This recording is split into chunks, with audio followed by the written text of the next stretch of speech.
All of the blue buildings you see belong to the Republic of Korea or the United Nations Command, and all of the gray or silver buildings you see belong to the KPA or North Korea. If you look directly to your right, you're going to see the Joint Duty Officer or JDO building. The current JDO is a U.S. Naval officer, and he serves as an official representative to the United Nations Command Military Armistice Commission.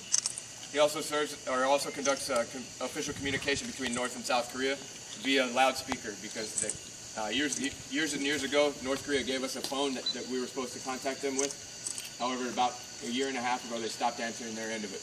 Okay? So across from the JDO building, on top of that hill, you see the two-story tan tower. That is KPA Guard Tower number 2. And once again, that is monitoring us at this time, so please do not point, wave, or gesture towards North Korea at any time. At the base of the hill from KPA Guard Tower number 2, you see the white stakes that stand 1 meter in height and are spaced at 10-meter intervals, marking the MDO inside the Joint Security Area. It continues through Conference Road, bisecting each building with that 17 by 5 inch slab of concrete you see behind me. Starting from your right, the first gray building here. This is the KPA Recreational Facility.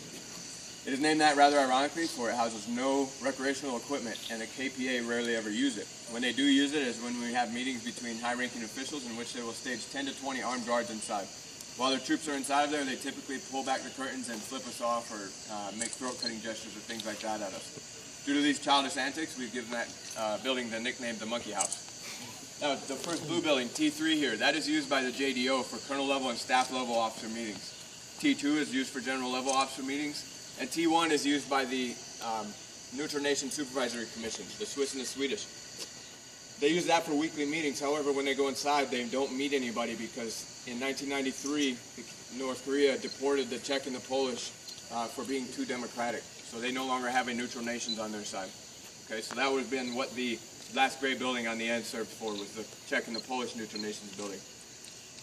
Behind Conference Row, you see the Panmunjom, or the North Korea Visitor Welcoming Center. It also serves as a two-man guard post. You can see the one North Korean soldier who is always up there.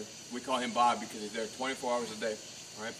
If you notice, the third story of the Panmunjom is a little different than the rest of the building. That is because in 1994, North Korea rebuilt the Panmunjom to stand taller than the Freedom House that once stood behind you. However, in 1998, when South Korea rebuilt the Freedom House, the engineers designed the building to stand the exact same height as the Panmunjom, so that North Korea wouldn't have to rebuild. Now, I'm going to allow you to move around a little bit. Just make sure not to go past the edges of the stairs, like I said, and don't go too far back, all right? I don't want you guys pushing all the way back to the Freedom House. You can move around, take some pictures, take some selfies, whatever. Don't take pictures of what I told you not to either, all right? If you have any questions, I'm here to answer them.